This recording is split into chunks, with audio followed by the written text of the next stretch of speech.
इंडियार ओडिशा राज्यर पुरी एमितिका चमत्कार कहानी अच्छी जहां बुझा वैज्ञानिक मान कष्टर। जगन्नाथ मंदिर आगे साइंस भी फेल मारी जाए। बंधु, हिंदू मान्यतार चारोटी धाम अच्छी, बद्रीनाथ, द्वारिका, रामेश्वरम एवं आम जगन्नाथ धाम। आज आम प्रभु जगन्नाथ धाम विषय किसी कथा हवा। जगन्नाथ मंदिर में एमती किसी रहस्य अच्छी जहाँ शुणिले समस्त भी होश उड़ी जाए। अलग मंदिर मूर्ति मेटाल एवं स्टोन रे गड़ा हुए, किंतु जगन्नाथ मंदिर मूर्ति काठरे तैयारी होईची। आपनक मन में प्रश्न आसुथिबो कि एमिति काहे? 3102 बीसी रे जारा नामर गोटे शिकारी शिकार करुथिया बेले भूलले ता तीर भगवान श्रीकृष्ण पादरे पशिगला, जहा द्वारा भगवान श्रीकृष्ण मृत्यु होगला। जारा श्रीकृष्ण देह संस्कार पूरा नियम सह कला, किंतु भगवान श्रीकृष्ण चिता जेतेबेले शांत होला सेतेबेले जारा देखिला कि गोटे चमकुथिबा मेटाल जिनिसटी जଳି नथिला। जारा बुझी पारलानी कि से कौन, तो से मेटाल टी को नहीं बिक्री करने को चलीगला, किंतु ताकू किनिबा तो दूरर कथा ताकू कई हाथ में धरिले भी नहीं। तेणु से उदास से मेटाल को एक काठर जिनिस रखी नदी में छाड़देला। गुप्त साम्राज्य समय रे अवंतीर राजा इंद्रदेव जी कि भगवान विष्णुकर बहुत बड़ भक्त थिले, तांकु थरे स्वप्न रे आसी भगवान विष्णु तांकु नदी रे बुड़ा मारिबा को कहिले एवं तांकु कहिले गोटे काठर पदार्थ रे से तांकु मिलिबे। तो से स्वप्न को देखी राजा ता परदिन नदी रे बुड़ा मारिया को चली गले। किछि समय पर किछि दूर रे राजा को गोटे काठर पदार्थ देखागला। तो राजा से काठ को तांको महल को आनिले। राजा किछि नामी बढ़ई कारीगर को डाकिले, किंतु केही भी सेही काठरे मूर्ति को तैयारी करि परले नाही। किछि दिन गड़ी गला परे गोटे कारीगर राजा पाखक आसिले एवं से कहिले ए मूर्ति को से तैयारी करि परिबे, किंतु तांकर गोटे शर्त अछि। राजा तांको शर्त पचारले, कारण से जे कौनसी शर्त को मानिबा पई राजी अछंती। तो से कारीगर कहिले कि तांको ए मूर्ति तैयारी करिबा पई 21 दिन समय लागिबो। तेणु एतिक दिन भितरे केही तांको सह कथा हेबेनी कि तांको पाखक आसीबेनी कि किछि विलंब केही करिबेनी। ए शर्त सुनी राजा खुशी खुशी राजी हो गले। मूर्ति तैयारी करने आरंभ हो गला एवं राजा को सबुदिन शब्द मध्य शुभुला, किंतु धीरे धीरे से शब्द बंद हो गला। रानी को लगिला बोधे भोक शोष रे कारीगर मृत्यु हो गला, सेथिबाई से कबाड़ खोलिबा को कहिले। जेउ घरे से कारीगर काम करथिले, राजा तांको कथा सुनी से घरर कबाड़ खोलिबा को आदेश देले। जेतेबेले खोला हैला सेतेबेले से देखिले कि सेठी केही कारीगर नथिले, केवल 3टी मूर्ति थिला। भगवान जगन्नाथ, तांको बड़ भाई बलभद्र एवं तांको सान भौणी सुभद्रा। एवं सेही जगन्नाथ मूर्ति रे सेही मेटाल वस्तु थिला, जहा कि किछि अलग नुह बरम भगवान श्रीकृष्ण हृदय थिला। प्रत्येक 12 वर्ष रे गोटे दिन श्रीमंदिर भितरु काहाको जीवाको दिया जाए नहीं।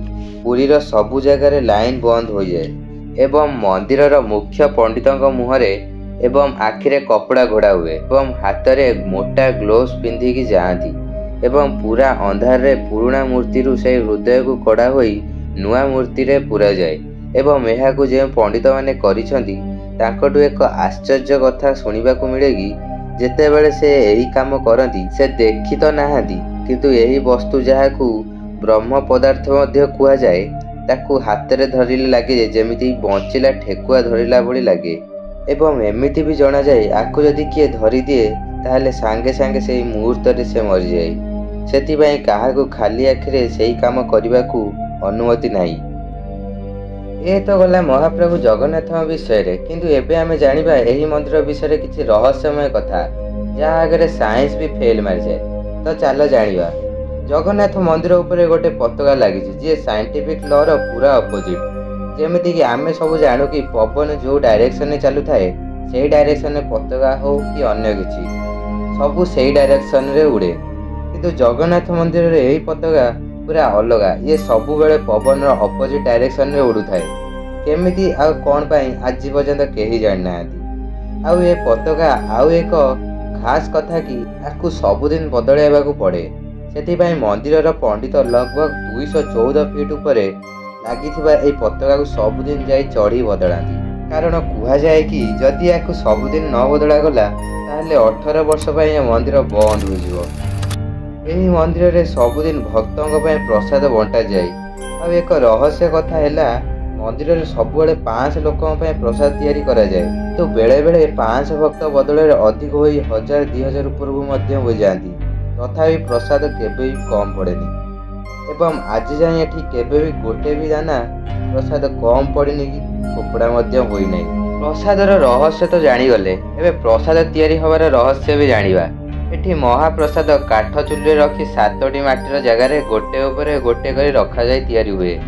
ସାଇନ୍ସ କୁହେ କି ଏଥିରେ ସଭା ତଳ ଆଗ ରେଡ଼ି ହେବ, କିନ୍ତୁ ଏହି ଜଗନ୍ନାଥ ମନ୍ଦିରରେ ସାଇନ୍ସ କାମ କରେନି। ଏହି 7ଟି ମାଟିର ଜାଗାରେ ସଭା ଉପରେ ଥିବା ମାଟି ହାଣ୍ଡି ପ୍ରଥମେ ରେଡ଼ି ହୁଏ, ତାପରେ ତା ତଳ, ଏମିତି ହେଇ ସଭା ତଳ ପୁରା ଶେଷରେ ରେଡ଼ି ହୁଏ। ଏହି ରହସ୍ୟ ଘଟଣାର କାରଣ ଆଜି ପର୍ଯ୍ୟନ୍ତ କେହି ବି ଜାଣିନାହାନ୍ତି। ମନ୍ଦିରର ଅଗ୍ରଭାଗରେ ଯେଉଁ ଚକ୍ର ଲାଗିଛି, ଯାହାକୁ ସୁଦର୍ଶନ ଚକ୍ର ମଧ୍ୟ କୁହାଯାଏ, ଆପଣମାନେ ୟାକୁ ଯେଉଁ ପଟୁ ଦେଖିବେ ସେ ଆପଣଙ୍କ ସାଇଡ଼ରୁ ହିଁ ଦେଖାଯିବ। ଏବଂ ଏହି ମନ୍ଦିରକୁ ଏମିତି ତିଆରି କରାଯାଇଛି କି ମନ୍ଦିରର ଛାଇ ଆପଣ କେଉଁଠି ବି ପାଇବେନି। ମନ୍ଦିରର ସାମ୍ନାରେ ଆପଣ ଛିଡ଼ା ହେଲେ ଆପଣଙ୍କୁ ସମୁଦ୍ରର ଲହରୀ ନିଶ୍ଚିତ ଶୁଭିବ, କିନ୍ତୁ ମନ୍ଦିର ଭିତରେ ପଶିଗଲେ ସେ ଲହରୀ ଶବ୍ଦ ଜମା ବି ଶୁଭିବ ନାହିଁ। ଆପଣମାନେ ଦେଖିଥିବେ ଯେତିକି ବି ମନ୍ଦିର ଅଛି ତା ଉପରେ ଚଢ଼େଇ ଯାଇ ବସନ୍ତି, କିନ୍ତୁ ଆମ ଜଗନ୍ନାଥ ମନ୍ଦିର ଉପରେ ଆଜି ପର୍ଯ୍ୟନ୍ତ ଗୋଟେ ବି ପକ୍ଷୀ ବସିନାହାନ୍ତି ଏବଂ ଏହି ମନ୍ଦିର ଉପରେ ଆଜି ପର୍ଯ୍ୟନ୍ତ କୌଣସି ଉଡ଼ାଜାହାଜ ମଧ୍ୟ ଯାଏନି। ଏହି ମନ୍ଦିରରେ କେବଳ ହିନ୍ଦୁମାନଙ୍କୁ ଯିବାକୁ ଅନୁମତି ଅଛି। ଆପଣ ଯଦି ଅଲଗା ଧର୍ମର ହୋଇଥିବେ ତାହେଲେ ଆପଣ କେବଳକୁ ବାହାରୁ ଦର୍ଶନ କରିବାକୁ ପଡ଼ିବ।